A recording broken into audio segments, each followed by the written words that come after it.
It is one of the most iconic fighter planes in aviation history. A key player in military operations around the world for over 5 decades.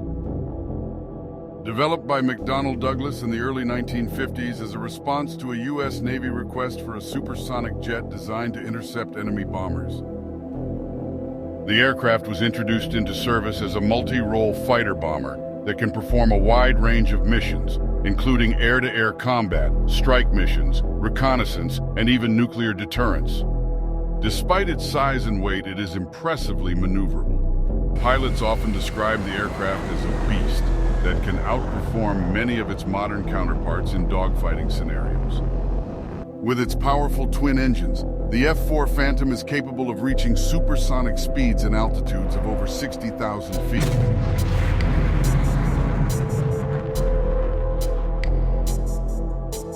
The fighter's radar system was state-of-the-art, featuring a pulse Doppler radar that allowed it to track multiple targets at once. The Phantom also had cutting-edge weaponry. It was armed with a 20mm M61 Vulcan, a 6-barrel rotary cannon mounted in the nose, or equipped as gun pods underneath the fuselage or wings. In addition to the gun, the plane made use of unguided and guided bombs of various sizes and types, air-to-air and air-to-ground missiles, as well as napalm.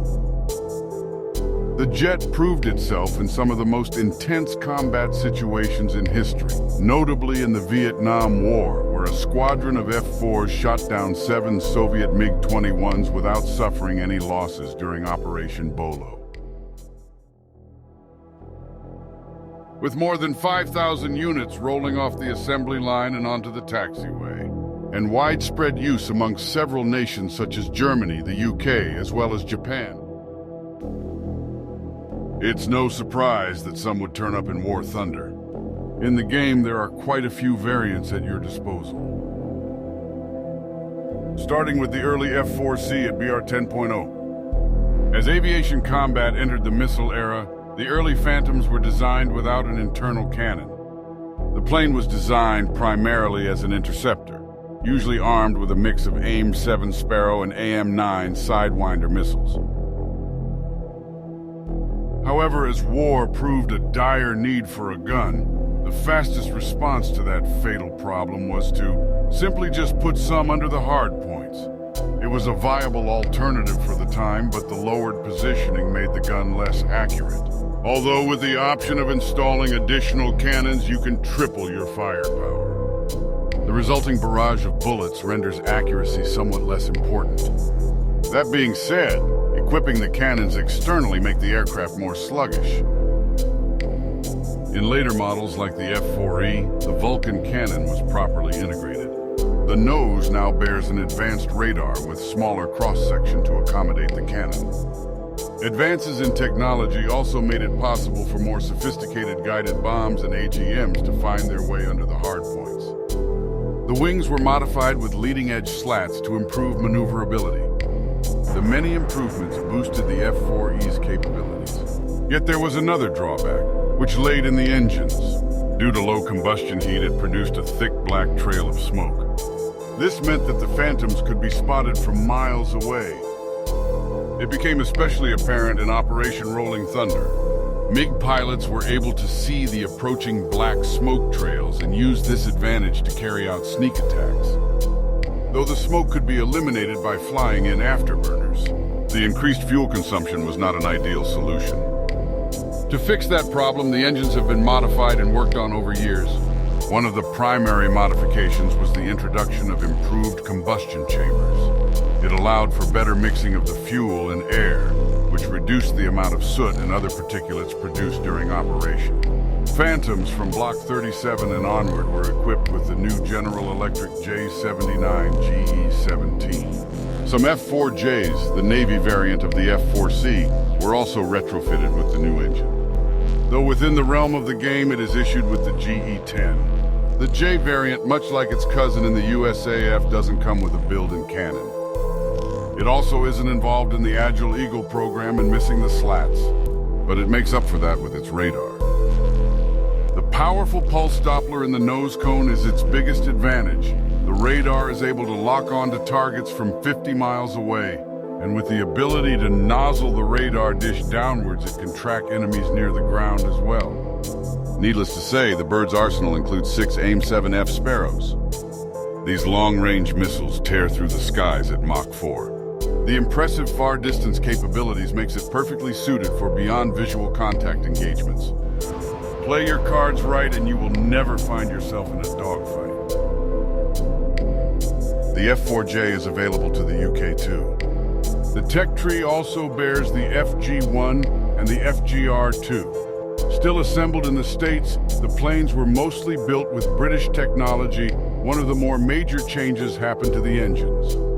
The Rolls-Royce Spey turbofan was selected over the J79. To fit the larger engines, the rear fuselage had to be redesigned.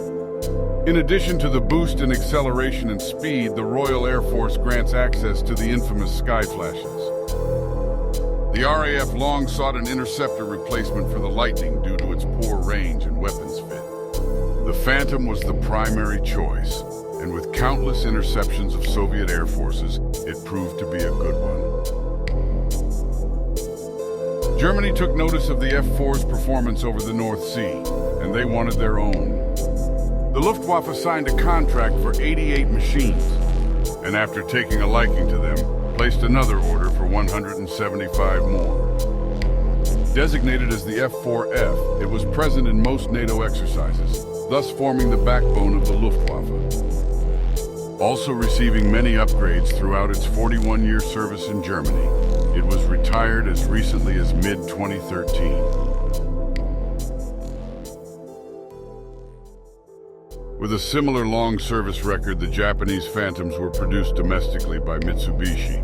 As one of the few countries that have a licensed production of the F-4, the Japanese Self-Defense Air Force has flown Phantoms right up until 2020. In the Japanese hangar, 3 versions can be found. The F-4 EJ is first in line. It's comparable to the EJ-ADTW. Both aircraft's loadout have the lowest variety of secondary weapons out of all modifications. The Kai model is a tier above. Relying only on unguided Mighty Mouse and Zuni rockets, 500 and 750-pound bombs, its capability of close air support is quite limited.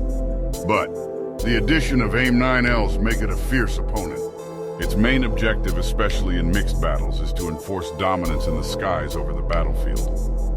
As of now, the last nation in war thunder to fly the Phantoms is Israel. The country received its first batch of F-4s under the Peace Echo program.